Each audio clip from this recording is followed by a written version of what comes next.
এখানে আল্লাহ দিন শব্দকে কর্মফল অর্থে ব্যবহার করেছে। আয়াতের শব্দার্থ হলো কর্মফল দান দিবসের মালিক আল্লাহ, মর্মার্থ হলো কিয়ামতের দিনের মালিক আল্লাহ।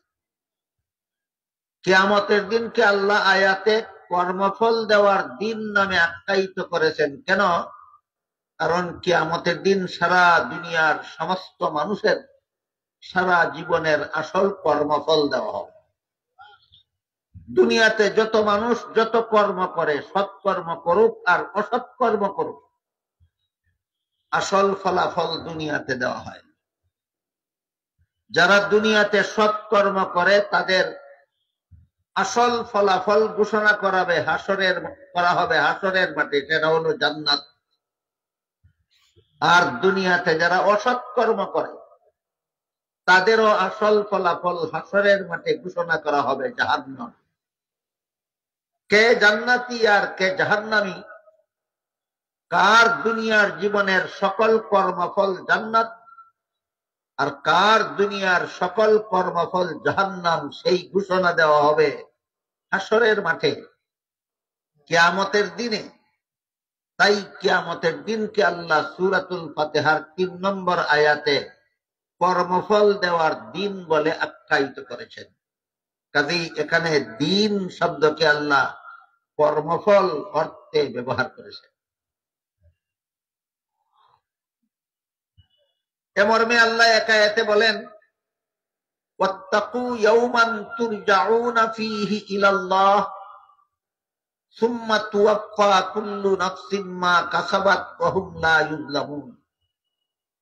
অর্থাৎ তোমরা সেই দিনকে ভয় করো যেদিন তোমাদের সবাইকে আল্লাহর কাছে ফিরে যেতে হবে এবং প্রতিটি মানুষকে আপন আপন কর্মফল ভোগ করতে হবে। সেই কর্মফল দেওয়ার বেলায় আল্লাহ কারো সাথে বিন্দু মাত্র অবিচার করবেন না। যাদেরকে শাস্তি দেওয়া হবে সেটা অবিচারে নয়, বরং তার কর্মফল হিসাবেই শাস্তি দেওয়া হবে। তাই কিয়ামতের দিনে আমার সকল কর্মফল আমাকে ভোগ করতে হবে, এই কথার ভয় যার অন্তরে যত বেশি জাগ্রত থাকে, সে দুনিয়ার জীবনে সকল প্রকার অসৎ কাজ থেকে তত বেশি দূরে থাকে। কিয়ামতের হিসাব নিকাশের ভয় যাদের অন্তরে যত কম থাকে, তারা তত অসৎ কর্মে লিপ্ত থাকে। এই মৌলিক কথাটা বুঝলে এবং স্মরণ রাখলে আমরা অনায়াসেই বুঝতে পারি যে দুনিয়াতে অসৎ কর্ম থেকে যত দূরে থাকে তার অন্তরে কিয়ামতের হিসাব নিকাশের ভয় তত বেশি আছে। যে দুনিয়াতে অসৎ কর্মে বেশি বেশি লিপ্ত থাকে তার অন্তরে কিয়ামতের হিসাব নিকাশের ভয় তত কম থাকে।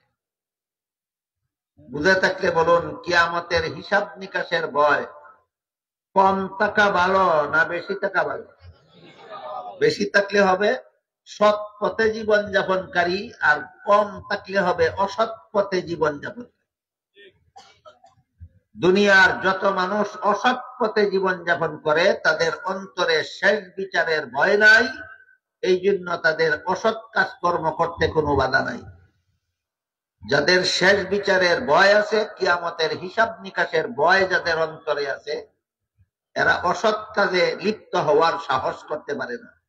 এই জন্য সৎ কর্মশীল হওয়ার জন্য, সৎ কর্মময় জীবন যাপনের জন্য কিয়ামতের হিসাব নিকাশের ভয় অন্তরে স্থাপন করা ছাড়া এর আর কোনো বিকল্প নাই।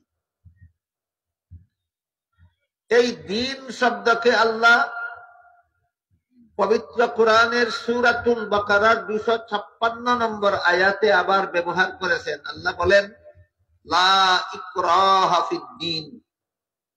এখানে দিন অর্থ কর্মফল নয়, এখানে দিন শব্দকে আল্লাহ ধর্ম অর্থে ব্যবহার করেছেন।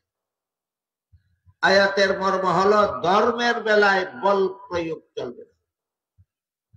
সমস্ত ধর্মাবলম্বীকে আপন আপন ধর্ম পালনের স্বাধীনতা দিতে হবে।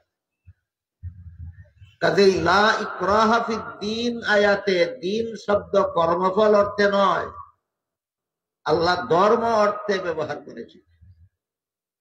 ধর্মের বেলায় সবাই স্বাধীন, কেউ কারো ধর্ম পালনে বাধা দিতে পারবে না, কেউ কাউকে বল প্রয়োগে ধর্মান্তরিত করতে পারবে না, বরং সমস্ত ধর্মাবলম্বী হবে আপন আপন ধর্ম পালনে স্বাধীন। এই মর্মে আল্লাহ বলেছেন লা ইকরাহা ফিদ্দীন। এই আয়াতাংশ বোঝা মাত্রই অনেকের মনে একটা প্রশ্ন জাগে, যেহেতু আল্লাহ সূরাতুল বাকারার 256 নম্বর আয়াতে সমস্ত ধর্মাবলম্বীদেরকে আপন আপন ধর্ম পালনের স্বাধীনতা ঘোষণা করেছেন, তাহলে কি সবগুলি ধর্মই আল্লাহর কাছে গ্রহণযোগ্য? এই প্রশ্নটা জাগে। তাহলে কি সবগুলি ধর্মই আল্লাহর কাছে গ্রহণযোগ্য? এই প্রশ্নের পরিষ্কার জবাব পাওয়া যায় সূরা আলে ইমরানের 85 নম্বর আয়াত। সেখানে আল্লাহ বলেন, মান ইয়াবতাগি গায়রাল ইসলামি দীনান ফালান ইউকবালা মিনহু ওয়া হুয়া ফিল আখিরাতি মিনাল খাসিরিন। ও ভাইয়েরা, আপনারা এখানে মধ্যখানে দাঁড়ায় রইলেন কেন? মনে ছেলে বসবেন না, ছেলে চলে যাবেন, মধ্যখানে দাঁড়ায় থাকলে উন্নতি ডিস্টার্ব হবে। আপনাদের উঠা বসা বন্ধ হোক, তারপরে কথা বলি। যাদের এতই প্রয়োজন ছিল উঠে চলে যাওয়া, 5 মিনিট আগে গেলেন না কেন? বয়ান শুরু করার পরে উঠতেছেন কেন? এই বয়ানের দরকার আপনাদের না থাকলে বলবেন আমাদের এই বয়ানের দরকার নাই, আমি কেন বয়ান করতে যাব? উঠা বসা বন্ধ হোক, তারপরে কথা বলবো।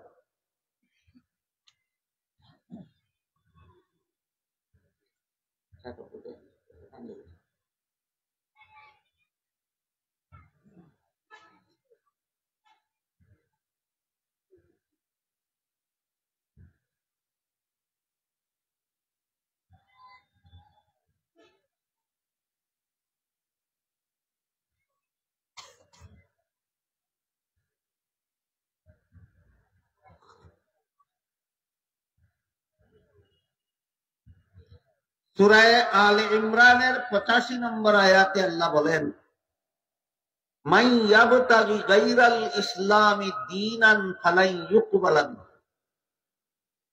এর মর্ম হলো ইসলাম ছাড়া আর কোন ধর্মই আল্লাহর কাছে গ্রহণযোগ্য নয়। ঘোষণাটা কি অস্পষ্ট না সুস্পষ্ট? সুস্পষ্ট ঘোষণা, একমাত্র ইসলাম ছাড়া আর কোন ধর্মই আল্লাহর কাছে গ্রহণযোগ্য। এই কথাটা হয়তো না জানার কারণ, আর না হয় জেনে শুনেই অনেকে জগা খিচুড়ি, ধর্ম নিয়ে জগা খিচুড়ি পাকাবার অসৎ মতলবে, কুমতলবে কতগুলি আজে বাজে ফালতু স্লোগান দিয়ে থাকে। এর মধ্যে বিগত কয়েক বছর যাবৎ বাংলাদেশে এমন একটা ফালতু স্লোগান শুনতে পাওয়া যাচ্ছে, সেটা হলো ধর্ম যার যার, উৎসব সবার।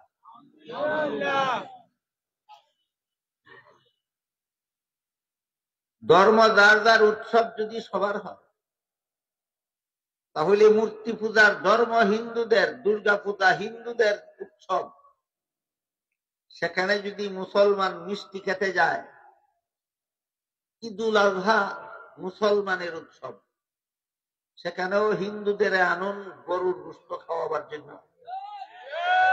যেহেতু ধর্ম যার যার, উৎসব সবার।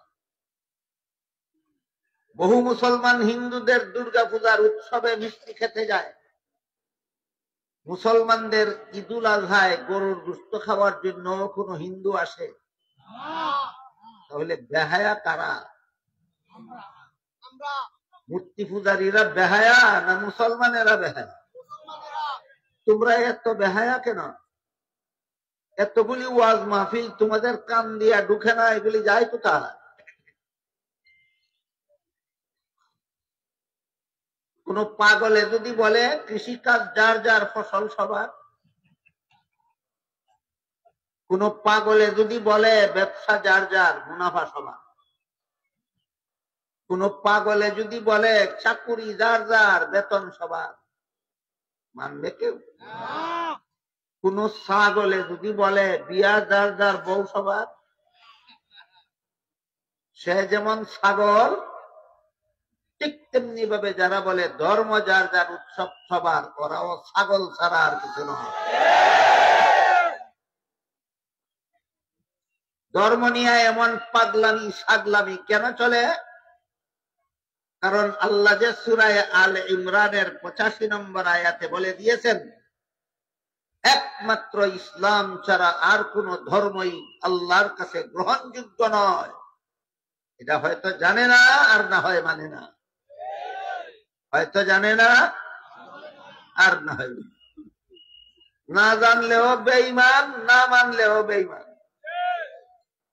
ইসলাম ছাড়া আর কোন ধর্ম আল্লাহর কাছে গ্রহণযোগ্য নয়, কথাটা না জানলেও বেঈমান, না মানলেও বেঈমান। এজন্য প্রতিটি মুসলমানের জানা থাকতে হবে, সূরার নাম আয়াত নম্বর জানা আপনার দরকার নাই, শুধু এতটুকু জানতে হবে যে আল্লাহ কোরআনে বলেছেন একমাত্র ইসলাম ছাড়া আর কোন ধর্মই আল্লাহর কাছে গ্রহণযোগ্য নয়। এবার আরেকটা প্রশ্ন জাগে, ইসলাম ছাড়া আর কোন ধর্মই যদি আল্লাহর কাছে গ্রহণযোগ্য না হয়, তাহলে কেন লা ইকরাহা ফিদ্দীন বললেন? ধর্ম পালন, ধর্মের বেলায় সবাই আপন আপন ধর্ম পালনে স্বাধীন কেন বললেন? অন্য ধর্ম পালনের অন্য ধর্ম গ্রহণযোগ্য না হয়। এই লোকটার কি হয়েছে? এই লোকটার কি হয়েছে? এটা বের করেন এখান থেকে, বের করেন, এই বের করেন, এখান থেকে বের করেন, এই লোকটা বের করেন, এই লোকটা বের করেন, বের করেন। সমস্যার দিন কিন্তু বের করতে বলছি।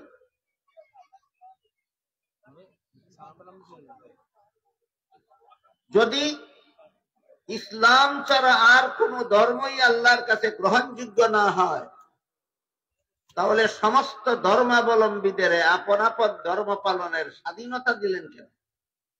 আর স্বাধীনতাই যদি দিলেন তাহলে গ্রহণযোগ্য হবে না কেন? এই প্রশ্নের জবাবটাও সমস্ত মুসলমানদের জানা থাকা দরকার।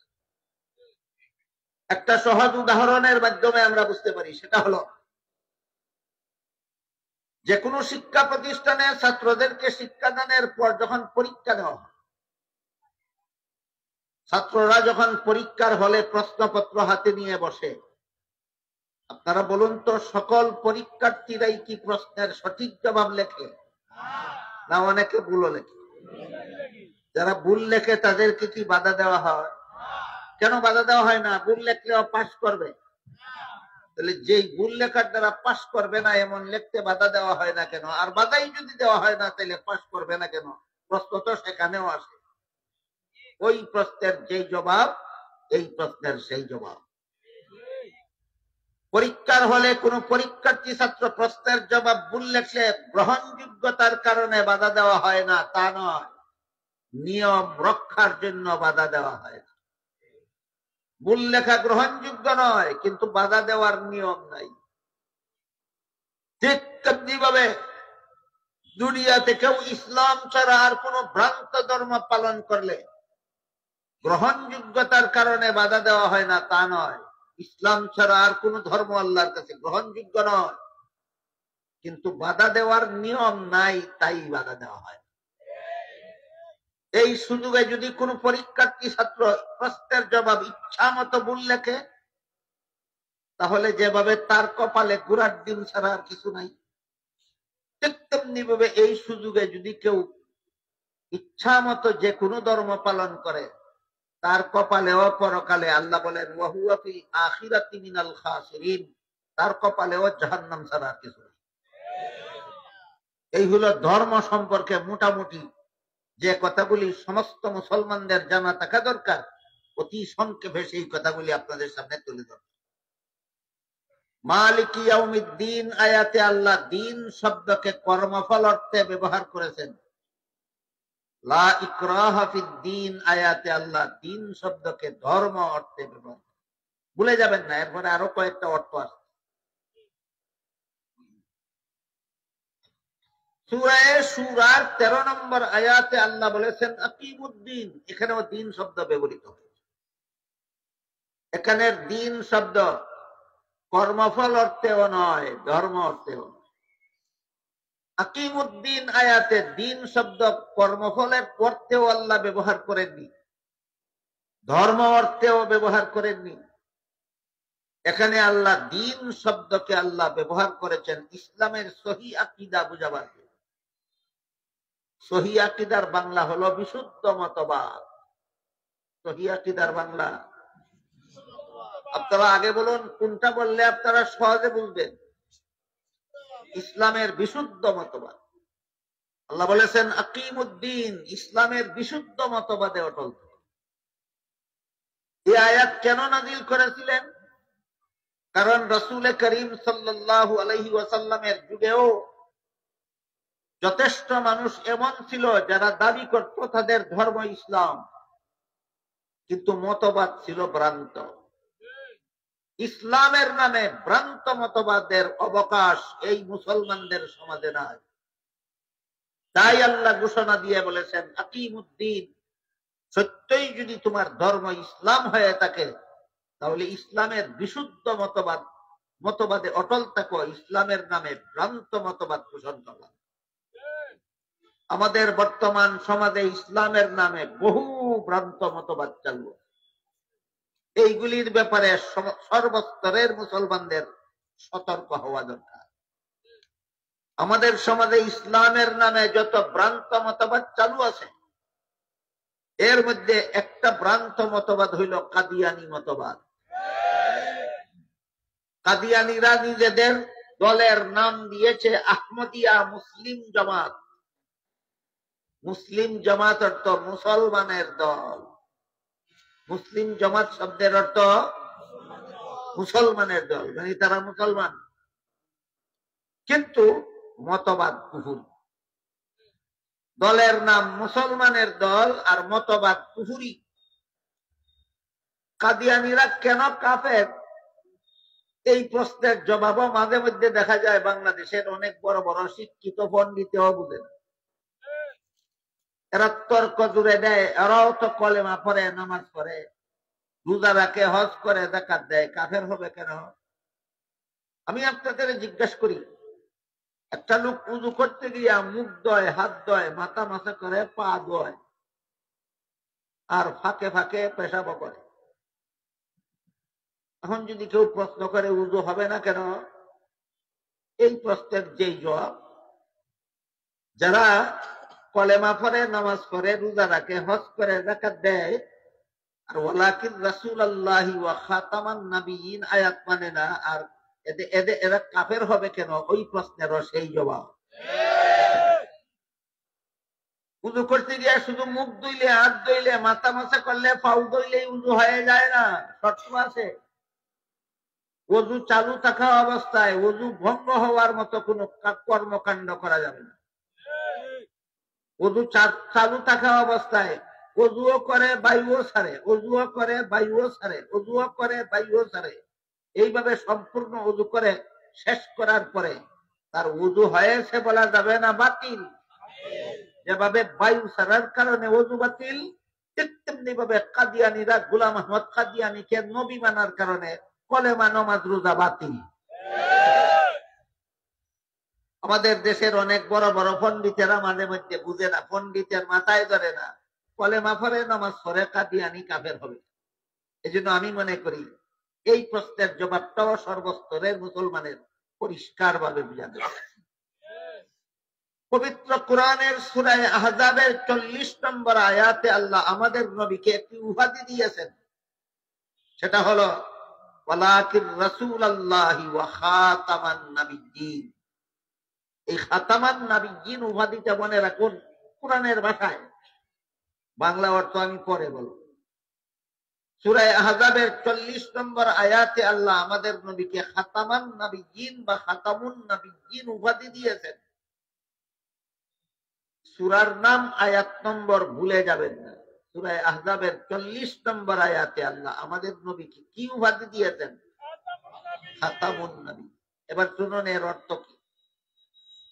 তিরমিজি শরীফের বর্ণিত এক হাদিসে রাসূল করিম সাল্লাল্লাহু আলাইহি ওয়াসাল্লাম বলেন, লা তাকুমুস সাআতু হাত্তা ইউবআসা দাজ্জালুনা কাযযাবুনা কুল্লুহুম ইয়াজআমু আন্নাহু নাবিয়্যুন ওয়া আনা খাতামুন নাবিয়্যিনা লা নাবিয়্যা বা'দি। এর অর্থ হলো, আমার পরে কিয়ামত পর্যন্ত যদি কেউ নবী হওয়ার দাবি করে তাহলে সে হবে মিথ্যাবাদী দাজ্জাল। কারণ বর্ণনা করে রাসূল বলেন, কারণ হলো আমি যে খাতামুন নাবিয়্যিন, এর অর্থ হলো আমার পরে আর কোন নবী নাই, আমি শেষ নবী। কুরআনে আল্লাহ বলেছেন খাতামান নাবিয়্যিন, হাদিসে রাসূল বলেছেন এর অর্থ শেষ নবী। কাদিয়ানীরা মানে না। তাহলে কুরআন মানলো না হাদিস মানলো? এই জন্য কাদিয়ানী কাফের। নাম ধারণ করেছে মুসলিম জামাত, দাবি করে ধর্ম তাদের ইসলাম, আর মতবাদ কুফরি।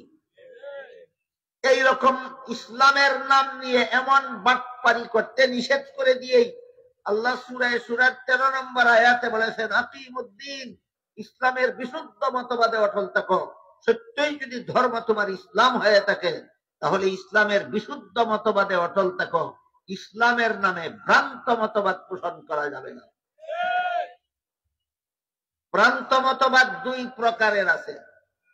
এক প্রকারের ভ্রান্ত মতবাদের দ্বারা মুসলমান কাফির হয়ে যায়, এক প্রকার ভ্রান্ত মতবাদের দ্বারা মুসলমান কি হয়ে যায়? কাফির হয়ে যায়। যেমন কাদিয়ানী। কাদিয়ানী ধর্মমত উদ্ভাবন করার আগে মুসলমান ছিল, উদ্ভাবন করার পরে কাফির হয়ে যায়। আর এক প্রকারের ভ্রান্ত মতবাদ এমন আছে যেই মতবাদ পোষণ করলে সরাসরি কাফেরও হয় না, নির্ভেজাল মুসলমানও থাকে না, বরং এরা হয়ে যায় মুসলমান নামের ভেজাল। এরকম মুসলমান নামের ভেজাল আছে 72 দল। হাদিস শরীফে আল্লাহ রাসূল বলেছেন মুসলমান নামের ভেজাল আছে 72 দল। এদের সবাইকে হাদিস শরীফে আল্লাহ রাসূল জাহান্নামী বলেছেন, জীবনে কোনোদিন গুনাহ। এই জন্য ইসলামের বিশুদ্ধ মতবাদ হলো সমস্ত নবী রাসূলগণ আজীবন বেগুনাহ। আমি জানি না আপনাদের কি মতবাদ। ইসলামের বিশুদ্ধ মতবাদ হলো সমস্ত নবী রাসূলগণ আজীবন বেগুনাহ। কেন? যেহেতু সূরাতুল বাকারার 124 নম্বর আয়াতে আল্লাহ বলেছেন, গুনাহগারদেরকে নবী বানাই না, আর যাদেরকে নবী বানাই তারা কোনোদিন গুনাহ করে না।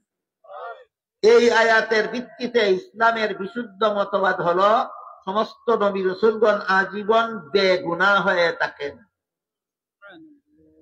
কিন্তু আমাদের বর্তমান সমাজের মুসলমানদের মধ্যে এমন যথেষ্ট লোক আছে যারা বিভিন্ন নবীর জীবনের বিভিন্ন ঘটনাকে মন গড়া ভ্রান্ত ব্যাখ্যার মাধ্যমে নবীগণকে গুনাহগার সাব্যস্ত করে। এদের মধ্যে প্রথমে রয়েছেন হযরত আদম আলাইহিস সালাম। কতগুলি ভ্রান্তপন্থী মুসলমান বিভিন্ন নবীর জীবনের বিভিন্ন ঘটনাকে ভ্রান্ত ব্যাখ্যার মাধ্যমে যে সমস্ত নবীগণকে গুনাহগার সাব্যস্ত করে, এদের মধ্যে 1 নম্বরে আছেন হযরত আদম আলাইহিস সালাম। আদম আলাইহিস সালামের জীবনের কোন ঘটনার অপব্যাখ্যার মাধ্যমে ওরা তাকে গুনাহগার সাব্যস্ত করে? সেটা হলো জান্নাতে নিষিদ্ধ গাছের ফল খাওয়ার ঘটনা। আমি আশা করি আপনারা অবশ্যই জীবনে কোনো না কোনো আলেমের মুখে শুনে থাকবেন। কোরআনের বিভিন্ন আয়াতে আল্লাহ বর্ণনা দিয়েছেন আদম আলাইহিস সালামকে সৃষ্টি করার পর পৃথিবীতে পাঠাবার আগে কিছুদিনের জন্য জান্নাতে বসবাস করতে দিয়েছিলেন। সেখানে আদমকে আল্লাহ সব গাছের ফলমূল খেতে অনুমতি দিয়ে একটি মাত্র গাছের ফল খেতে আল্লাহ নিষেধ করেছিল।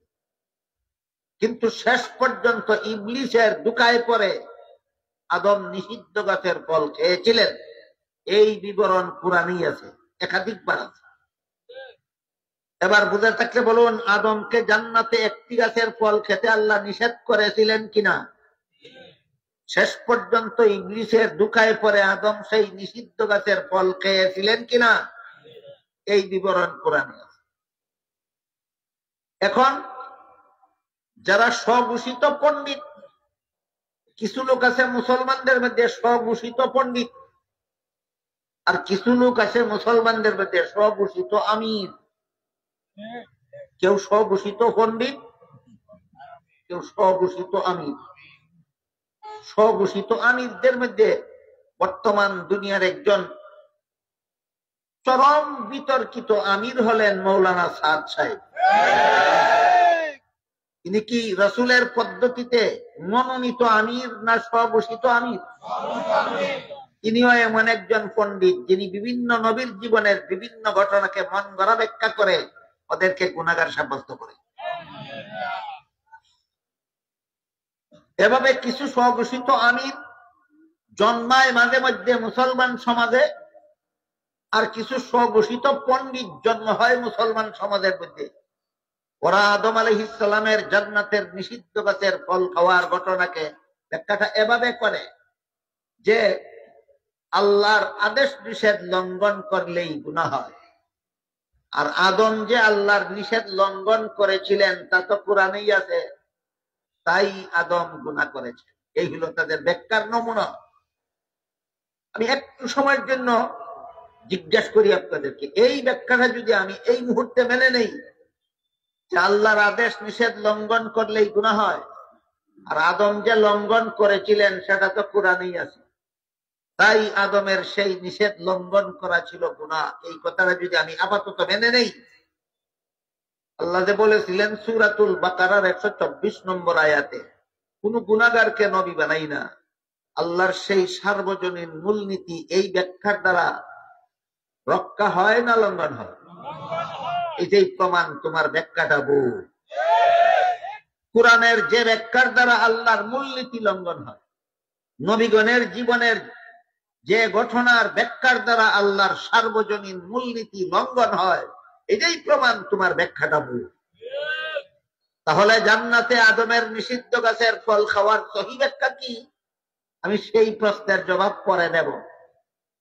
এর আগে আমি আপনাদের সামনে তুলে ধরতে চাই, মাঝে মধ্যে মুসলমান সমাজে কোন স্বঘোষিত পণ্ডিত অথবা স্বঘোষিত আমির বিভিন্ন নবীর জীবনের বিভিন্ন ঘটনাকে অপব্যাখ্যার মাধ্যমে যে গুনাহগার বলে অপপ্রচারণা চালায়, এদের এই অপপ্রচারণার আমদানি হলো কোত্থেকে?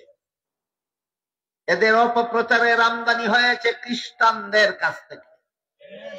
নবীগণকে গুনাহগার মনে করা মুসলমানি আকীদা নয়, ইসলামী মতবাদ নয়। নবীগণকে গুনাহগার মনে করা খ্রিস্টানদের মতবাদ। এবার শুনুন তার প্রমাণ।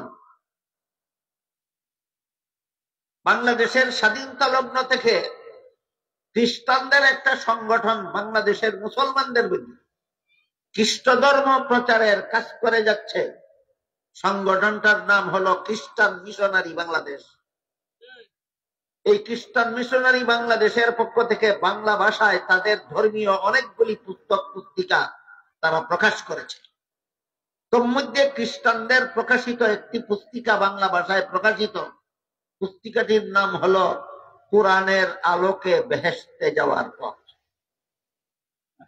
যেহেতু কোরআনেই আছে আদম নিষিদ্ধ গাছের ফল খেয়েছিলেন, এই কথাটা দলিল হিসাবে গ্রহণ করেছে, এই জন্য বইয়ের নাম দিয়েছে কোরআনের আলোকে বেহেশতে যাওয়ার পথ।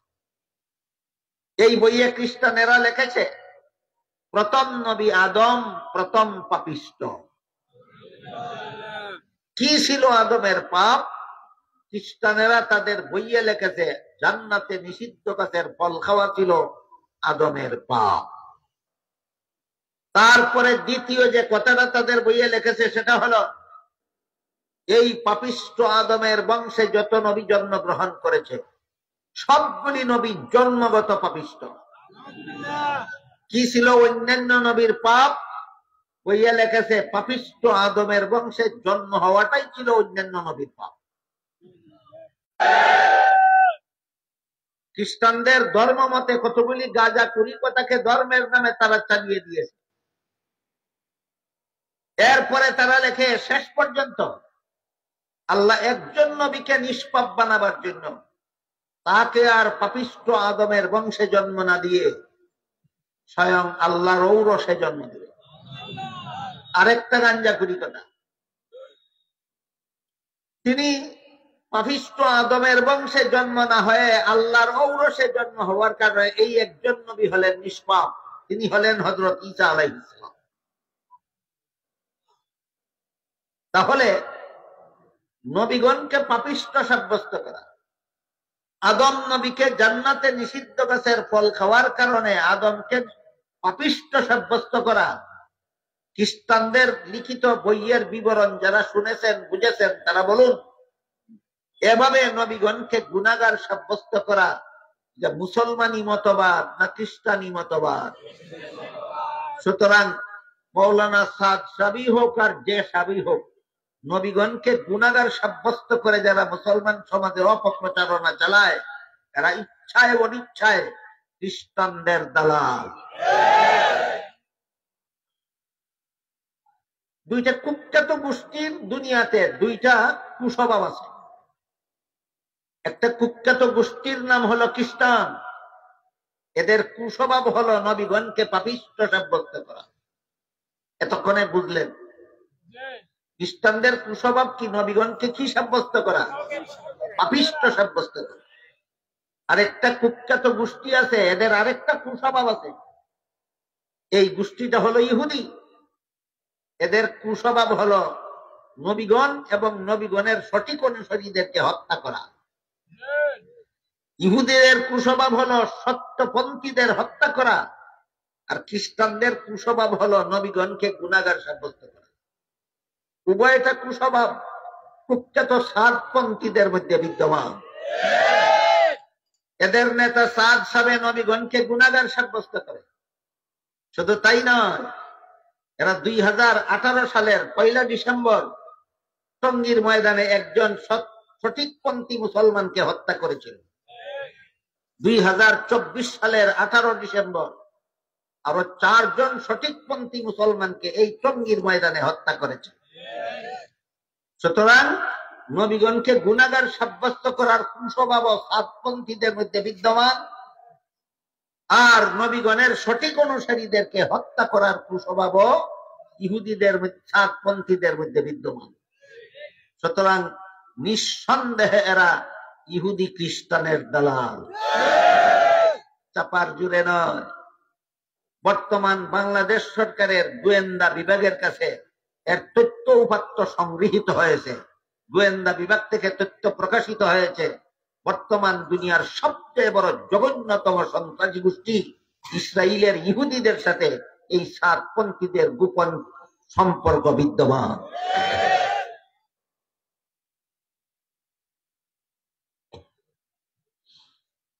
তাহলে এবার আমরা বোঝার চেষ্টা করি, নবীগণকে গুনাহগার সাব্যস্ত করা মুসলমানি মতবাদ না খ্রিস্টানি মতবাদ? খ্রিস্টানি মতবাদ। তাই মুসলমান সমাজের যে বা যারাই যখন কোনো না কোনো নবীকে গুনাহগার সাব্যস্ত করে চাপাবাজি শুরু করে, বুঝে নিতে হবে সে ইহুদি খ্রিস্টানের দালাল। এবার আমরা বোঝার চেষ্টা করব, তাহলে জান্নাতে আদমের নিষিদ্ধ গাছের ফল খাওয়ার সহি ব্যাখ্যা কি?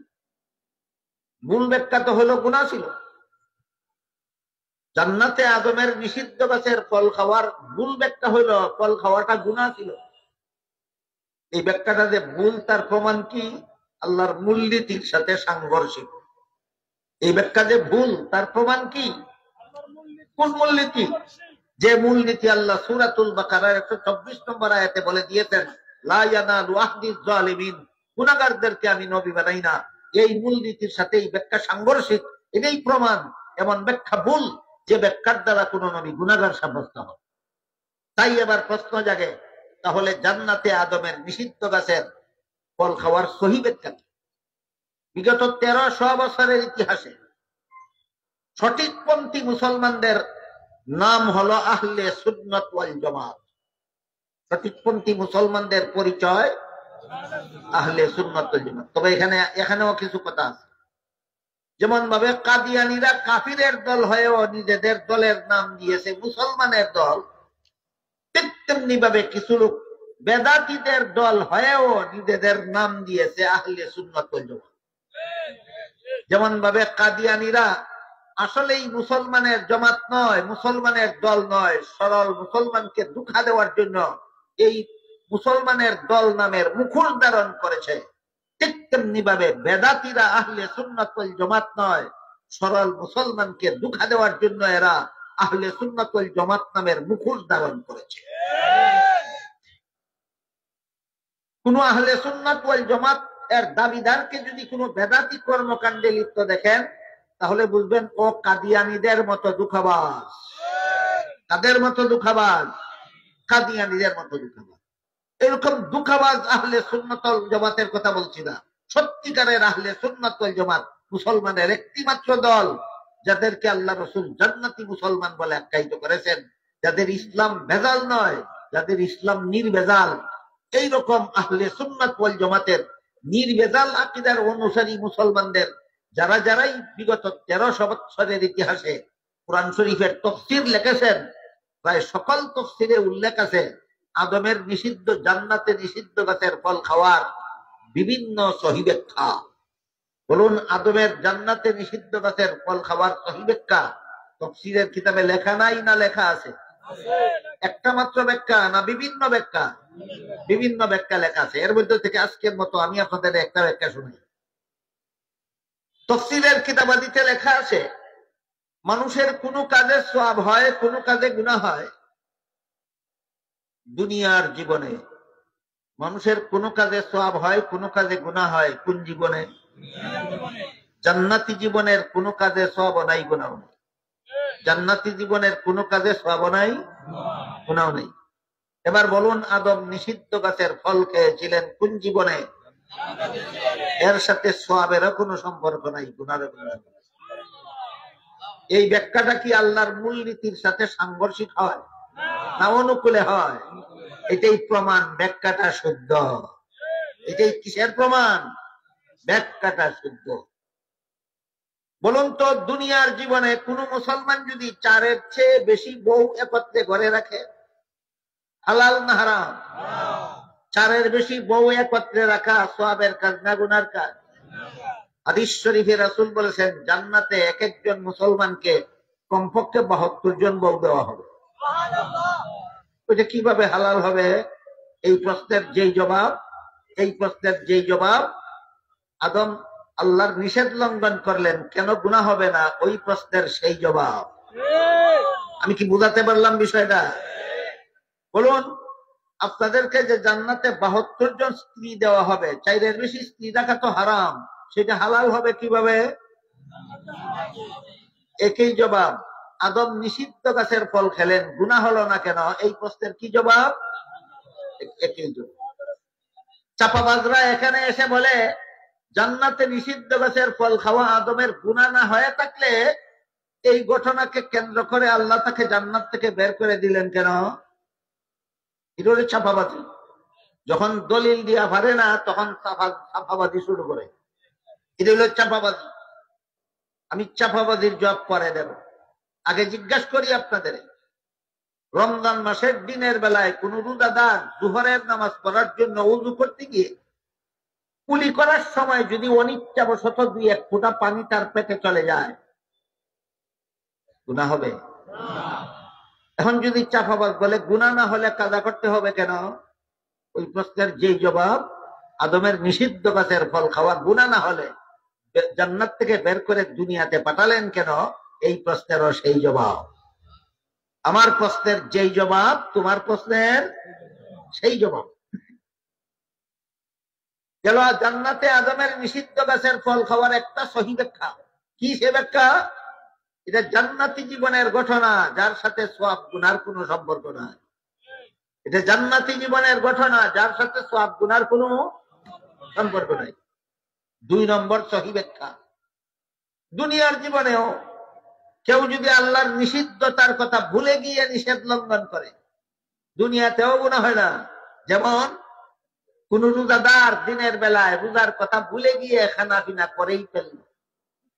1-2 জন মাঝে মধ্যে প্রথম 2-4 দিন রমজান মাসে এমন করে কিনা, রোজার কথা ভুলে গিয়ে খানা পিনা করেই ফেলে। বুঝে থাকলে বলুন, কি পরিমাণ গুনাহ হয়? গুনাহ হবে না কেন? ভুলে গিয়ে খেয়েছে। আল্লাহ আদমের নিষিদ্ধ গাছের ফল খাওয়া সম্পর্কেও বলেন ফানাসিয়া আদম, আদম ভুলে গেল। তুমি ভুলে গেলে গুনাহ হয় না, আর তোমার বাবার বাবার বাবা 14 গোষ্ঠীর বাবা আদমে ভুলে গেলে গুনাহ হয়। তুই বেটা নবীর জীবনী শিক্ষক থেকে আর কোরআন শিক্ষক কার কাছ থেকে? এভাবে বিভিন্ন বিভিন্ন সহিহ ব্যাখ্যা মুফাসসিরিনে কেরাম তাফসীরের কিতাবে লিখেছেন, যেই ব্যাখ্যাগুলি সহিহ হওয়ার এটাই জ্বলন্ত প্রমাণ যে তাদের ব্যাখ্যা আল্লাহর সার্বজনীন মূলনীতির সাথে সাংঘর্ষিক হয় না। তাই নবীগণকে গুনাহগার সাব্যস্ত করা এটা মুসলমানি মতবাদ নয়, এটা ইসলামের নামে ভ্রান্ত মতবাদ। এমন ভ্রান্ত মতবাদ যে মতবাদের দ্বারা পরিষ্কারভাবে কাফের হয় না, আবার নির্ভেজাল মুসলমানও। একটা গ্লাসের মধ্যে 1 কাপ দুধ রাখলেন, কি পরিমাণ দুধ? আর 1 চামচ কেরোসিন। দুধ কি পরিমাণ, কেরোসিন কি পরিমাণ? এবার দুধটা হলো পিওর না মিক্স? মিক্স। এটাকে পিওর দুধও বলা যায় না, পিওর কেরোসিনও বলা যায় না, এটা ভেজাল দুধ। ঠিক তেমনি ভাবে যে মুসলমান নবীরে গুনাহগার কয়, সে পিওর কাফেরও না, পিওর মুসলমানও না, এটা ভেজাল মুসলমান। 1 কাপ দুধের মধ্যে 1 চামচ কেরোসিন ঢেলে দিলে পিওর দুধ নয়, মিক্স দুধ, ভেজাল দুধ, কিন্তু পান করার যোগ্য থাকে না। ঠিক তেমনি ভাবে কি এক গ্লাস দুধের মধ্যে 1 চামচ কেরোসিন ঢেলে দিলে পান করার যোগ্য থাকে না। ঠিক তেমনি ভাবে নবীগণকে গুনাহগার সাব্যস্ত করলে পিওর কাফিরও না, পিওর মুসলমানও না, কিন্তু এটা জান্নাতে যাওয়ার যোগ্য থাকে না, এটা জাহান্নামের যোগ্য হয়ে যায়। এতক্ষণে আমি আপনাদের দিন শব্দের 3টি অর্থ শুনালাম। মালিক ইয়াউমিদ্দিন আয়াতে দিন অর্থ কর্মফল, লা ইকরাহা ফিদ্দিন আয়াতে দিন অর্থ ধর্ম, আকিমুদ্দিন আয়াতে দিন অর্থ ইসলামের সহিহ আকীদা, ইসলামের বিশুদ্ধ মতবাদ। ইসলামের নামে ভ্রান্ত মতবাদ পোষণ করো না, এই নির্দেশ দিয়ে আল্লাহ সূরা শুরার 13 নম্বর আয়াতে বলেছেন আকিমুদ্দিন, ইসলামের নামে ভ্রান্ত মতবাদ পোষণ করবে না। ইসলাম যদি তোমার ধর্ম হয় তাহলে ইসলামের বিশুদ্ধ মতবাদে অটল থাকো। আকিমুদ্দিন অর্থ ইসলামের বিশুদ্ধ মতবাদে অটল থাকো। আশ্চর্য ব্যাপার হলো, যারা নবীগণকে গুনাহগার বলে প্রচার করে বেড়ায়, তারাই আকিমুদ্দিন আয়াতকে মনোগ্রাম বানিয়ে নিজেদের বুকে লাগায়। তাহলে আকিমুদ্দিন আয়াতে এই কি শিক্ষা দেওয়া হয়েছে? নবীগণকে গুনাহগার সাব্যস্ত করো না নবীগণকে বেগুনাহ মানো? নবীগণকে বেগুনাহ মানে যারা, তারা আকিমুদ্দিন আয়াত মনোগ্রাম বানাবে। তোমরা যারা নবীগণকে গুনাহগার সাব্যস্ত করো, তোমাদের অধিকার নাই আকিমুদ্দিন আয়াত ব্যবহার করার, হায়া লজ্জা থাকলে। ওরা যদি আপনাদের বলে, আল্লাহ কোরআনে বলেছেন আর সব মুসলমান ঐক্যবদ্ধ হও, যারা এই ধরনের ইসলামের নামে ভ্রান্ত মতবাদ পোষণ করে, এরা প্রায় সময় মুসলমানদেরকে বলে বেড়ায় মুসলমান ঐক্যবদ্ধ হও। আল্লাহ কোরআনে বলেছেন ওয়াতাসিমু বিহাবলিল্লাহি জামিআন ওয়া লা তাফাররাকু। এটা হলো সূরা আলে ইমরানের 103 নম্বর আয়াত। সূরা আলে ইমরানের 103 নম্বর আয়াতে আল্লাহ বলেছেন ওয়াতাসিমু বিহাবলিল্লাহি জামিআন ওয়া লা তাফাররাকু। হে মুমিন মুসলমানেরা, তোমরা আল্লাহর দ্বীনকে শক্তভাবে ধারণ করার মাধ্যমে ঐক্যবদ্ধ হও। আল্লাহর দ্বীনকে শক্তভাবে ধারণ করার মাধ্যমে আল্লাহ আমাদেরকে ঐক্যবদ্ধ হতে বলেছেন। এখন যদি নবীগণকে গুনাহগার মনে করে, তাহলে আল্লাহর দ্বীনকে শক্তভাবে ধারণ করলো না আল্লাহর দ্বীন ছেড়ে দিল? তোমাদের সাথে কোনো মুসলমানকে ঐক্যবদ্ধ হওয়ার কথা এই আয়াতে বলা হয়নি। যারা নবীগণকে বেগুনাহ মানে তাদের সাথে ঐক্যবদ্ধ হওয়ার কথা তোমাদের বলা হয়েছে। এখানে কাণ্ডটা চলছে উল্টা। যারা নবীগণকে গুনাহগার মনে করে, এরা যারা বেগুনাহ মনে করে তাদেরকে ঐক্যের দাওয়াত দেয়। হায়া লজ্জা নয়। নবীগণকে বেগুনাহ মানে যারা, তারা যারা গুনাহগার বলে তাদের সাথে ঐক্যবদ্ধ হওয়ার কথা আল্লাহ কোরআনে বলেননি। আল্লাহ যারা নবীগণকে বেগুনা মানে তাদের সাথে, যারা গুনাগার বলে তাদেরকে ভ্রান্ত মতবাদ ছেড়ে দিয়ে বিশুদ্ধ মতবাদে ঐক্যবদ্ধ হওয়ার কথা আল্লাহ কোরআনে বলেছে। কাজে এদের মুখে ঐক্যের নামে এই দুখায় পড়বেন না কোন মুসলমান। আল্লাহ কোরআনে অবশ্যই মুসলমানদেরকে ঐক্যবদ্ধ হতে বলেছেন। বদ্দিনের সাথে না দিনদারের সাথে? নবীগণকে গুনাহগার মনে করে যারা, তারা দিনদার না বদ্দিন? বদ্দিনের সাথে আল্লাহ কোরআনে মুসলমানকে ঐক্যবদ্ধ হতে বলেননি। যারা নবীগণকে বেগুনা মানে তারা হইল দিনদার। কোরআনে আল্লাহ বদ্দিনদেরকে বলেছেন বদ্দিন ছাড়া দিনদারদের সাথে ঐক্যবদ্ধ হও। আপনারা যদি বলেন ধৈর্যের সাথে আরো কয়েক মিনিট শুনবেন, তাহলে দিন শব্দের 4 নম্বর অর্থটা বলবো। দিন শব্দের 1 নম্বর অর্থ হলো কর্মফল। দিন শব্দের 2 নম্বর অর্থ হলো ধর্ম।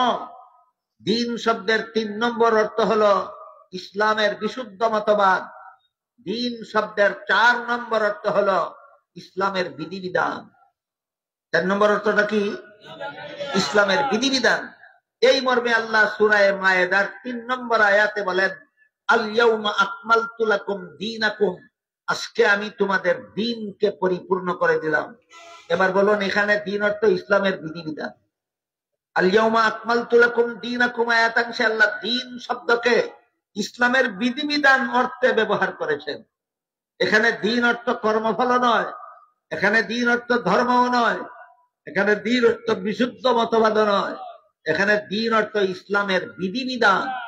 কাজেই আল ইয়াউমা আকমালতু লাকুম দীনাকুম আয়াতের অর্থ হলো আজকে আমি তোমাদের ইসলামের বিধিবিধানকে পরিপূর্ণ করে দিলাম। ইসলামের বিধিবিধান পরিপূর্ণ মানে কি?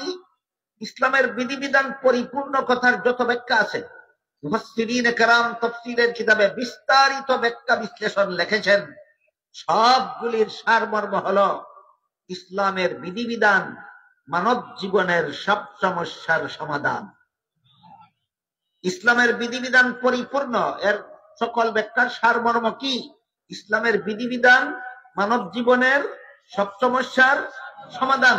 মানব জীবনের সব সমস্যার সমাধান ইসলামের বিধিবিধান।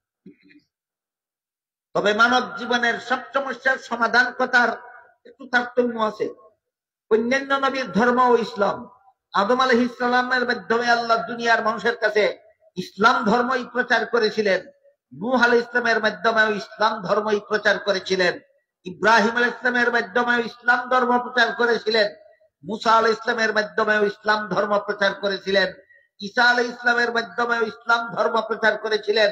যেমন ভাবে মুহাম্মদুর রাসূলুল্লাহর মাধ্যমে ইসলাম ধর্মই প্রচার করেছেন। বুঝে থাকলে এবার বলুন, সকল নবীর প্রচারিত ধর্ম একমাত্র ইসলাম। এই কথাটা সকল মুসলমানের জীবন ভর মনে রাখতে হবে। সকল নবীর প্রচারিত ধর্মের নাম ইসলাম। তাহলে এবার বুঝে শুনে বলুন, যারা ইসলাম ধর্ম পালন না করে অন্য যে কোনো ধর্ম পালন করে তাদের নবীকে, সকল নবী যদি ইসলাম ধর্ম প্রচার করে থাকেন তাহলে অন্য ধর্ম যে পালন করে তার নবীকে? কোন নবী নেই, কোন নবী নেই। এদের ধর্ম কোন নবীর প্রচারিত ধর্ম নয়। এদের ধর্ম এদের মন গড়া ধর্ম। এদের ধর্ম এদের মন গড়া ধর্ম।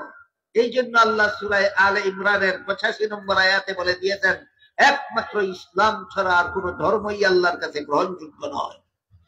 কাজেই সকল নবীর প্রচারিত ধর্মই যেহেতু ইসলাম, আর ইসলামের বিধিবিধান পরিপূর্ণ কথার অর্থ হলো ইসলামের বিধিবিধান মানব জীবনের সব সমস্যার সমাধান।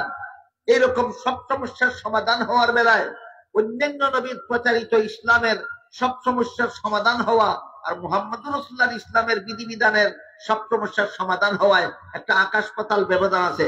একটু কঠিন হবে, একটু মনোযোগে শুনতে হবে, বুঝলে এর মজাটা টের পাবে। অন্যান্য নবীর ইসলামের বিধিবিধান যার যার যুগের সকল সর্বলোকের সব সমস্যার সমাধান। নূহ নবীর ইসলামের বিধিবিধান তার যুগের সর্বলোকের সব সমস্যার সমাধান। ইব্রাহিম আলাইহিস সালামের প্রচারিত ইসলামের বিধিবিধান তার যুগের সর্বলোকের সব সমস্যার সমাধান। মুসা আলাইহিস সালামের ইসলামের বিধিবিধান তার যুগের সর্বলোকের সব সমস্যার সমাধান। ঈসা আলাইহিস সালামের প্রচারিত ইসলামের বিধিবিধান তার যুগের সর্বলোকের সব সমস্যার সমাধান, কিন্তু মুহাম্মদুর রাসূলুল্লাহর প্রচারিত ইসলামের বিধিবিধান তার যুগের নয়, সর্বযুগের সর্বলোকের সব সমস্যার সমাধান। পার্থক্যটা কি বোঝাতে পারলাম? অন্যান্য নবীর প্রচারিত ইসলামের বিধিবিধান আপন আপন যুগের সর্বলোকের সব সমস্যার সমাধান, মুহাম্মদুর রাসূলুল্লাহর প্রচারিত ইসলামের বিধিবিধান সর্বযুগের সর্বলোকের সব সমস্যার সমাধান। এখন একটা প্রশ্ন জাগে যে মুহাম্মদুর রাসূলুল্লাহর প্রচারিত ইসলামের বিধিবিধান যদি সর্বযুগের সর্বলোকের সব সমস্যার সমাধান হয়ে থাকে, তাহলে আমাদের বর্তমান আধুনিক বিশ্বে নতুন একটা সমস্যা দেখা দিয়েছে, এর সমাধান কোরআন হাদিসের কোথাও পাওয়া যায় না কেন? সেটা হলো আধুনিক বিশ্বে আযান দেওয়া হয় মাইকের মাধ্যমে, একামত মাইকের মাধ্যমে দেওয়া হয়, কোন কোন সময় জামাত বড় হলে নামাজও মাইকের মাধ্যমে। তাই আধুনিক যুগের একটা সমস্যা হলো, একটা প্রশ্ন হলো, মাইকে আযান দেওয়া জায়েজ না না জায়েজ? মাইকে একামত দেওয়া জায়েজ না না জায়েজ? মাইকে নামাজের জামাত পড়া জায়েজ না না জায়েজ? এই প্রশ্নের জবাব কোরআনের কোনো আয়াতেও পাওয়া যায় না, রাসূলের কোনো হাদিসেও পাওয়া যায় না। তাহলে মুহাম্মদুর রাসূলুল্লাহর প্রচারিত ইসলামের বিধিবিধান সর্বযুগের সর্বলোকের সব সমস্যার সমাধান হলো কিভাবে? প্রশ্নটা কি আমি আপনাদের বুঝাতে পারলাম? এই প্রশ্নের জবাব রয়েছে সূরা নিসার 59 নম্বর আয়াতে। এই প্রশ্নের জবাব রয়েছে কোন সূরার কত নম্বর আয়াতে? 59 নম্বর আয়াতে। সূরা মায়েদার 3 নম্বর আয়াতে আল্লাহ শুধু ঘোষণা দিয়েছেন ইসলামের বিধিবিধান সর্বযুগের সর্বলোকের সব সমস্যার সমাধান। পদ্ধতিটা এখানে বলা হয়নি, পদ্ধতিটা আল্লাহ বলে দিয়েছেন সূরা নিসার 59 নম্বর আয়াতে। সেখানে আল্লাহ বলেন, ইয়া আইয়ুহাল্লাযীনা আমানু আতিউল্লাহ ওয়া আতিউর রাসূল ওয়া উলিল আমরি মিনকুম ফাইন তানাযাতুম ফি শাইইন ফারুদ্দুহু ইলাল্লাহি ওয়ার রাসূল। এর মর্ম হলো, হে মুমিন মুসলমানেরা, তোমরা আনুগত্য করো আল্লাহ। এটা হলো আয়াতের তর্জমা। আয়াতের ব্যাখ্যা হলো, ইসলামের যেসব বিধান আল্লাহর কোরআনে পাও সেগুলি কোরআন থেকে গ্রহণ করো। তারপরে বলেছেন ওয়া আতিউর রাসূল, এর তর্জমা হলো রাসূলের আনুগত্য করো। এর মর্ম হলো, ইসলামের যেসব বিধান কোরআনে না পেয়ে রাসূলের হাদিসে পাও সেইগুলি রাসূলের হাদিস থেকে গ্রহণ করো। তারপরে যে বলেছেন ওয়া উলিল আমরি মিনকুম, এর মর্ম হলো তোমাদের সমাধানদাতাগণের আনুগত্য করো।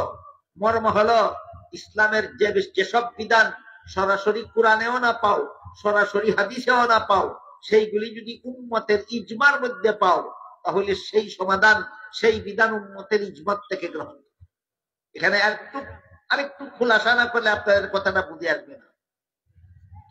মানব জীবনের কতগুলি সমস্যার সরাসরি সমাধান কোরআনে দেওয়া হয়, এগুলি কোরআন থেকে গ্রহণ করতে বলা হয়েছে। আর কতগুলি সমস্যার সমাধান সরাসরি রাসূলের হাদিসে দেওয়া হয়েছে, সেইগুলির সমাধান রাসূলের হাদিস থেকে গ্রহণ করতে বলা হয়েছে। অধিকাংশ বিধিবিধান সরাসরি কোরআনে এবং হাদিসে বর্ণিত হয়নি, কোরআন হাদিসের আলোকে গবেষণা করে বের করার জন্য একদল মানুষের হাতে দায়িত্ব দেওয়া হয়েছে। সেই দায়িত্বটা দিয়েছেন আল্লাহ সূরা নিসার 83 নম্বর আয়াতে। যাদের হাতে দায়িত্ব দেওয়া হয়েছে, সরাসরি কোরআন হাদিসে সমাধান দেওয়া হলো না, তোমরা কোরআন হাদিসের আলোকে গবেষণা করে সমাধান বের করো, এদেরকে মুস্তাহিদ বলা হয়, এদের গবেষণাকে ইজতিহাদ বলা হয়, এদের গবেষণার মূলনীতিকে কিয়াস বলা হয়।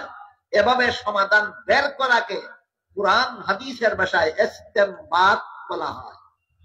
উদাহরণ শুনলে আরো ক্লিয়ার হবে কথা আপনাদের। যেসব বিধান সরাসরি কোরআনে দেওয়া হয়েছে, এর মধ্যে ইসলামের একটি বিধান হলো রমজান মাসে রোজা রাখা ফরজ। আল্লাহ সরাসরি কোরআনে বলেছেন। বুঝে থাকলে বলেন, ইসলামের বিধান রমজান মাসে রোজা রাখা ফরজ, বিধানটা পেলাম কোথায়? আল্লাহর কোরআনে। এই মর্মে আল্লাহ বলেছেন আতিউল্লাহ, ইসলামের যে বিধান আল্লাহর কোরআনে পাও সেটা কোরআন থেকে গ্রহণ।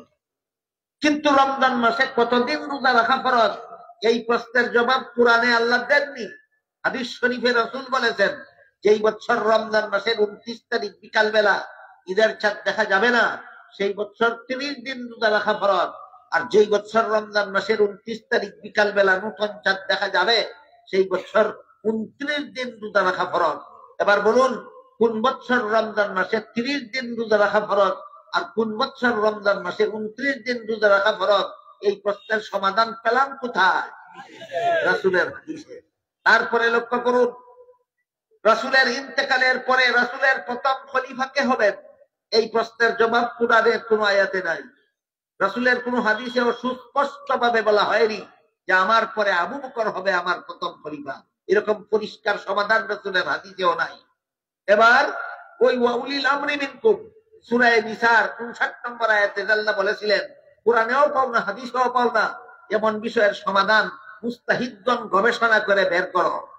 এই সমস্ত মুস্তাহিদগণ যদি ঐক্যবদ্ধ সমাধান বের করেন, তাদের ঐক্যবদ্ধ সমাধানকেই কুরআনের ভাষায় উলুল আমর বলা হয়েছে, রাসূলের ভাষায় উম্মতের ইজমা বলা হয়েছে।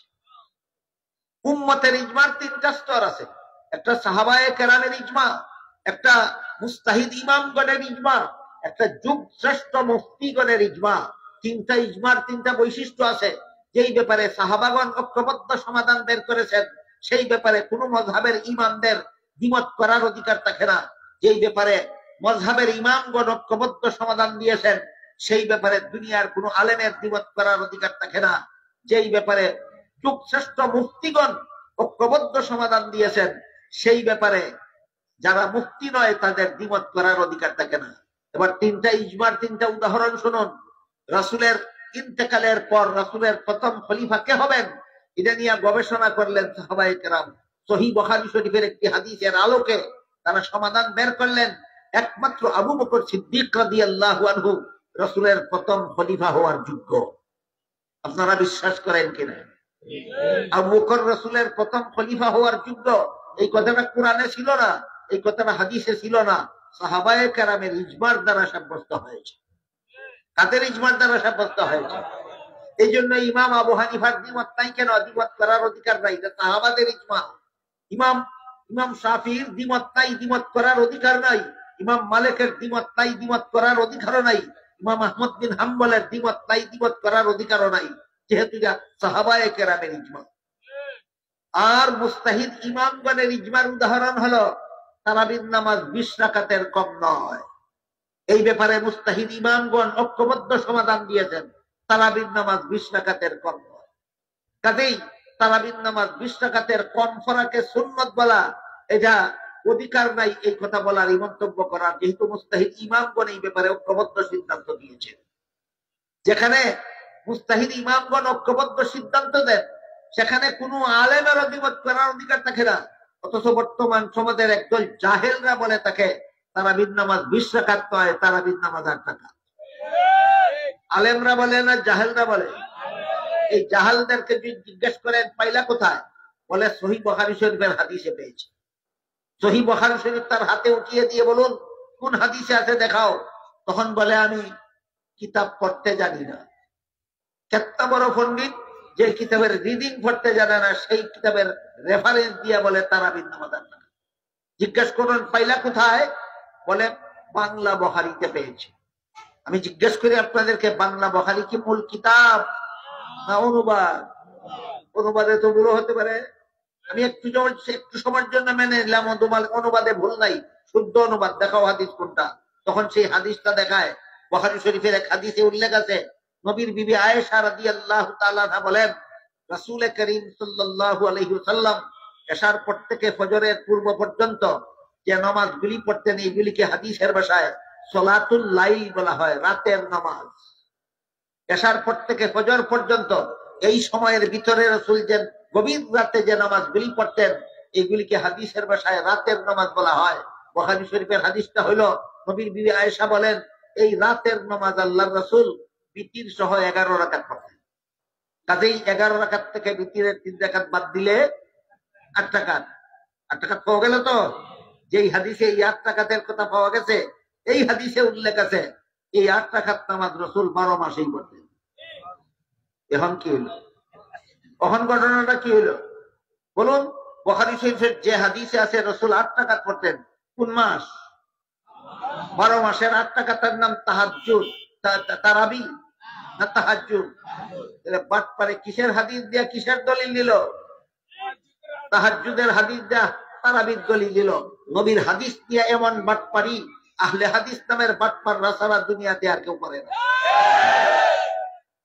সুতরাং তারাবির নামাজ 20 রাকাতের কম নয়, এটা মুস্তাহিদ ইমামগণের ইজমার দ্বারা সাব্যস্ত হয়েছে। আর কোন যারা মুস্তাহিদ ইমাম নন তাদের দ্বিমত করার অধিকার না।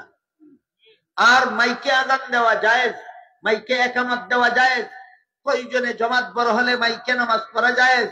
এটা যুগ শ্রেষ্ঠ মুফতিগণের ইজমার দ্বারা সাব্যস্ত হয়েছে। কোরআনে খুঁজলে কোনো কাজ হবে না। যে কোরআনের দ্বারা প্রমাণিত, সরাসরি কোরআনের দ্বারা প্রমাণিত নয়, যে সরাসরি রাসূলের হাদিসের দ্বারা প্রমাণিত নয়। তাই সূরা নিসার 59 নম্বর আয়াতে আল্লাহ বলেন, ইসলামের যেসব বিধান আল্লাহর কোরআনে পাও সেগুলি কোরআন থেকে গ্রহণ করো, যেগুলি রাসূলের হাদিসে পাও সেগুলি রাসূলের হাদিস থেকে গ্রহণ করো, যেগুলি উম্মতের ইজমায় পাও সেগুলি উম্মতের ইজমাত থেকে গ্রহণ করো, আর যেগুলি মুস্তাহিদগণের ভিন্ন ভিন্ন মযহাবে পাও সেই মযহাব থেকে ইসলামের বিধান গ্রহণ করো। এবার বলুন, ইসলামের বিধিবিধান পরিপূর্ণ কত পদ্ধতিতে? 4 পদ্ধতিতে। ইসলামের কিছু বিধান আল্লাহর কোরআনে আছে, কিছু বিধান রাসূলের হাদিসে আছে, কিছু বিধান উম্মতের ইজমায় আছে, আর কিছু বিধান ইমামগণের মযহাবে আছে। এই 4 পদ্ধতির দিকে ইঙ্গিত করে সূরা মায়েদার 3 নম্বর আয়াতে আল্লাহ বলেছেন, আল ইয়াউমা আকমালতু লাকুম দীনাকুম, আজকে আমি তোমাদের ইসলামের বিধিবিধান পরিপূর্ণ করে দিলাম। এবার বলুন কত পদ্ধতিতে? প্রথম পদ্ধতির নাম হলো আল্লাহর কোরআনের মাধ্যমে, দ্বিতীয় পদ্ধতির নাম হইল রাসূলের হাদিসের মাধ্যমে, তৃতীয় পদ্ধতির নাম হইল উম্মতের ইজমার মাধ্যমে, চতুর্থ পদ্ধতির নাম হইল ইমামগণের মযহাবের মাধ্যমে। তাইলে মযহাবের কথা কোরআনেও আছে, হাদিসও আছে। যারা বলে কোরআন হাদিসে মযহাব নাই, এরা কোরআনও জানে না, হাদিসও জানে না। এরা কোরআন হাদিসে মযহাব নাই কেন বলে, এই প্রশ্নের জবাবটা দিয়ে কথা শেষ করি। একটা উদাহরণ, একটা গল্প আছে। গল্প, এক প্রকার মানুষ পাওয়া যায় মাঝে মধ্যে হাতের মাপে 1.5 হাত উঁচু হয়, এরকম আঙ্গুলের মাপে হয় 52 আঙ্গুল লম্বা। এই জন্য বাংলা ভাষায় এদেরকে বামন বলা হয়। বামন, আপনারা কি বলেন? বাউন্যা। কোন এই বাউন্যা একটা মেয়ে ছিল, বয়স হয়েছে 20 বছর, বাপে বিয়া দিছে। বাউন্যা পুত্রবধূ শাশুড়ির সাথে পাকঘরে বসে রান্না বান্না করে। শাশুড়ি বাউন্যা পুত্রবধূকে কলসি দিয়া পুকুরে পাঠালো পানি নেওয়ার জন্য। অনেকক্ষণ যাবৎ পুকুর থেকে পানি নিয়ে আসে না। পাকঘর থেকে শাশুড়ি ডাকে, বৌমা বৌমা, এতক্ষণ যাবৎ পুকুর থেকে পানির কলসি নিয়ে আসো না কেন? বৌমা পুকুরের পার থেকে জবাব দেয়, আম্মা আপনারা বিয়ের সময় আমাকে যে স্বর্ণের একটা হার দিয়েছিলেন গলার, কলসিতে পানি ঢুকাবার সময় গলার হারটা ছিঁড়ে কলসির ভিতরে পড়ে গেছে। বলুন কোথায় পড়েছে? শাশুড়ি রান্নাঘর থেকে বলে, কলসির ভিতরে পড়ে থাকলে হাত দিয়ে দেখো, তোমার গলার হার কলসির তলায় বসে আছে। কি বাইরে চলে গেছে? কলসির তলায় বসে আছে। বৌমা পুকুর পাড় থেকে জবাব দেয়, আম্মা এতক্ষণ যাবৎ কলসিটার ভিতর হাত রাইতেছি, আপনাদের কলসিটার তো তলাই নাই, আমার হার বসে থাকবে কোথায়? বলুন কলসির তলা নাই বলে কেন? আসলেই তলা নাই, তাই এই 9 ইঞ্চি হাতে লাগাল পায় না। যেমন ভাবে নাগাল ভাই না কয় তলা নাই, তেমনি ভাবে লামাযাবিরা কোরআন হাদিসের বিবরণের লাগাল ভাই না কয় কোরআন হাদিসে মযহাব নাই। বলুন কোরআন হাদিসে মযহাব নাই না বাউন্না লামাযাবিরা লাগাল ভাই না? লাগাল ভাই। এই জন্য আল্লাহ পাক রব্বুল আলামিন এই সবগুলি বাতিলের দাঁত ভাঙ্গা জবাব দিয়ে সূরা নিসার 59 নম্বর আয়াতে পরিষ্কার করে দিয়েছেন, ইসলামের কিছু বিধান পাবে আল্লাহর কোরআনে, সেগুলি কোরআন থেকে গ্রহণ করো। কিছু বিধান পাবে রাসূলের হাদিসে, সেগুলি রাসূলের হাদিস থেকে গ্রহণ করো। কিছু বিধান পাবে উম্মতের ইজমায়, সেগুলি উম্মতের ইজমাত থেকে গ্রহণ করো। কিছু মযহাব পাবে ইমামগণের, কিছু বিধান পাবে ইমামগণের মযহাবে, সেগুলি মযহাব থেকে গ্রহণ করো। এই 4 পদ্ধতির বিবরণ দিয়ে আল্লাহ সূরা মায়েদার 3 নম্বর আয়াতে বলেছেন, আল ইয়াউমা আকমালতু লাকুম দীনাকুম, আজকে তোমাদের ইসলামের বিধিবিধান পরিপূর্ণ করে দিলাম। বলুন কত পদ্ধতিতে? আল্লাহ আপনাদের আমাদের সবাইকে এই দ্বীন শব্দের অর্থগুলি বুঝার এবং যথাযথভাবে এগুলি প্রয়োগের মর্ম মেনে নেওয়ার তৌফিক দান করুন। সবাই বলুন আমিন। সুবহান রাব্বিকা রাব্বিল ইজ্জাতি আম্মা ইয়াসিফুন ওয়া সালামুন আলাল মুরসালিন আলহামদুলিল্লাহি রাব্বিল আলামিন।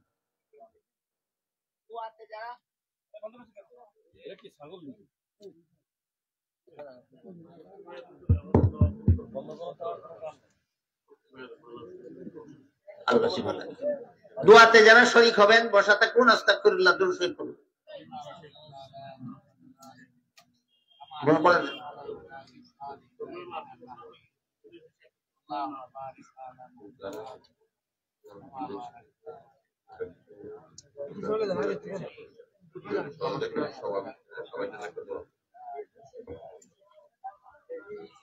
একটি আগাম শুনি। ইনশাআল্লাহ আগামী 19, 20, 21 ফেব্রুয়ারি চরমনায় ঐতিহাসিক মাহফিল। ইনশাআল্লাহ আমরা সকলেই সেখানে অংশগ্রহণ করার চেষ্টা করব। আমরা দোয়া শেষ করার পরেই যাই। এতক্ষণ হযরতের মুখ থেকে আলোচনা শুনছি, ইনশাআল্লাহ হযরত দোয়া করবেন, দোয়া শেষ করে উঠবো ইনশাআল্লাহ। আমরা সকলেই দোয়া করি। আমরা হযরতের কাছে ইন্তেজামিয়া কমিটির পক্ষ থেকে দোয়া চাই আজকের এই মাহফিলকে সফল ও সার্থক করার জন্য। সোনাপুরের যে সমস্ত ওলামায়ে কেরাম, যুব সমাজ এবং ব্যবসায়ী এবং সাধারণ মানুষ শ্রম ঘাম চেষ্টা মেহনত মুজাহাদা করেছেন, আল্লাহ তাআলা যেন সবাইকে মাফ করে দেন।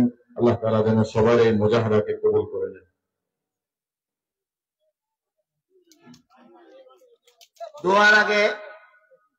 দোয়ার আগে আপনাদের খেদমতে আমার দুইটা অনুরোধ। একটা হলো দোয়ার পরে আপনারা সবাই যদি মুসাফার চেষ্টা করেন, সবার সাথে মুসাফা করতে করতে আমার এখানেই রাত হয়ে যাবে, সারা রাত আমি ঘুমাতে পারবো না। আগামীকালের সকল কাজ আমার নষ্ট হয়ে যাবে। এরকম কাউকে ক্ষতি করে মুসাফা করা সবের কাজ নয়। যাদের নিয়ত ছিল মুসাফা করার, নিয়তের কারণেই মুসাফার পুরাপুরি সব পাবেন। তাই কেউ মুসাফার চেষ্টা করে আমার ক্ষতি করবেন। একটা অনুরোধ আপনাদের কাছে। আর একটা অনুরোধ হলো, নিতান্ত ঠেকা বশত ছাড়া কোন প্রাণীর ছবি তোলা হারাম। এই জন্য মেহরবানি করে কেউ আমার চলাফেরার পথে, আসা যাওয়ার পথে এই হারাম ছবি তোলার চেষ্টা করবেন না। তারপরও আমাকে ফাঁকি দিয়া যারা ছবি তুলেই ফেলেন, তারা মনে রাখুন, হাদিস শরীফে আল্লাহর রাসূল বলেছেন, এইরকম ঠেকা বশত ছাড়া ছবি যারা তুলে হাসরের মাঠে সবচেয়ে কঠিন শাস্তি হবে তাদের। এই কঠিন শাস্তির ভয় অন্তরে নাই যাদের, তারাই শুধু এই পথে ঘাটে যেখানে সেখানে যার তার ছবি তোলা নিয়ে ব্যস্ত থাকে। এই হারাম কাজটা মেহরবানি করে অন্তত আমাকে কেন্দ্র করে আপনারা করবেন না। আপনাদের এই হারাম গুনার মধ্যে আমাকে শরীক করবেন না। আল্লাহুম্মা সাল্লি আলা সাইয়্যিদিনা ওয়া নাবিয়িনা মাওলানা মুহাম্মদ ওয়া আলা আলিহি ওয়া আসহাবিহি ওয়া বারিক ওয়া সাল্লিম কামা তুহিব্বু ওয়া তারদা আদাদা মা তুহিব্বু ওয়া তারদা। আলহামদুলিল্লাহিল্লাযী হাদানা লিহাযা ওয়া মা কুন্না লিনাহতাদিয়া লাউলা আন হাদানাল্লাহ। রব্বানা যালামনা আনফুসানা ওয়া ইল্লাম তাগফির লানা ওয়া তারহামনা লানাকুনান্না মিনাল খাসিরিন। রব্বানা আতিনা ফিদ দুনিয়া হাসানাতাও ওয়া ফিল আখিরাতি হাসানা ওয়া কিনা আযাবান নার। ইয়া আল্লাহ, এই মুবারক সম্মেলনকে কবুল আর মঞ্জুর করুন। ইয়া আল্লাহ, এর উসিলায় আমাদের জিন্দেগানকে হেদায়েত করুন। সমস্ত মুমিন মুসলমান মুর্দেগানকে নাজাত দান করুন। ইয়া আল্লাহ, এই সম্মেলনের কাজে যারা যতভাবে জড়িত, যারা যতভাবে সাহায্য সহযোগিতা করেছেন, ইয়া আল্লাহ তাদের সকল শ্রমকে কবুল মঞ্জুর করুন। ইয়া আল্লাহ, তাদের জিন্দেগানকে হেদায়েতের পথে রাখুন, তাদের মুর্দেগানকে নাজাত দান করুন। ইয়া আল্লাহ, এখানে কোরআন হাদিস থেকে যা কিছু আলোচনা হলো আমাদের বুঝার এবং এর আলোকে আমাদের জীবন গড়ার তৌফিক দান করুন। ইয়া আল্লাহ, আমার কাছে যারা যত রকমের দোয়ার দরখাস্ত করেছেন প্রত্যেকের নেক দোয়াকে কবুল মঞ্জুর করুন। ইয়া আল্লাহ, যারা যত আশা ভরসা নিয়ে হাত উঠাইলাম প্রত্যেকের নেক বাসনাকে কবুল আর মঞ্জুর করুন। ইয়া আল্লাহ, যে সমস্ত উলামায়ে কেরাম, বুজুর্গানে দ্বীন, মুমিন মুসলমান দুনিয়া থেকে বিদায় হয়ে গেছেন, তাদের কবরকে জান্নাতের বাগান বানিয়ে দিন, জান্নাতুল ফিরদাউসে তাদের ঠিকানা করে দিন। আর যে সমস্ত উলামায়ে কেরাম, বুজুর্গানে দ্বীন, মুমিন মুসলমান দুনিয়াতে বেঁচে আছেন, তাদের সবাইকে হায়াতের তাইয়্যিবা দান করে দিন। ইয়া আল্লাহ, আমাদের দেশ বাংলাদেশকে হেফাজত করুন। ইয়া আল্লাহ, বাংলাদেশের স্বাধীনতা হেফাজত করুন, বাংলাদেশের ভৌগোলিক সীমারেখা হেফাজত করুন, বাংলাদেশের সার্বভৌমত্ব হেফাজত করুন। ইয়া আল্লাহ, বাংলাদেশের সমস্ত বাসিন্দাদের জান মাল ইজ্জত হেফাজত করুন, সমস্ত মুমিন মুসলমানের ঈমান আমল হেফাজত করুন। ইয়া আল্লাহ, সারা দুনিয়ার মুসলিম মুসলমানদের গায়বী সাহায্য করুন, বিশেষত ফিলিস্তিনি মুসলমানদের গায়বী সাহায্য করুন।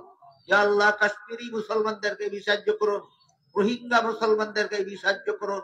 মুসলমানদের উপর যারা জুলুম অত্যাচার চালাচ্ছে, ইয়া আল্লাহ তাদেরকে হেদায়েত করুন।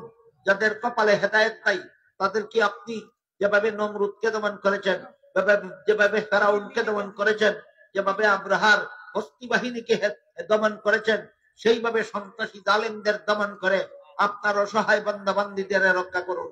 ইয়া আল্লাহ, আমাদের সকলের পক্ষ থেকে লক্ষ লক্ষ কোটি কোটি দুরূদ আর সালাম রাসূল করিম সাল্লাল্লাহু আলাইহি ওয়াসাল্লামের রওজা শরীফে পৌঁছে দিন।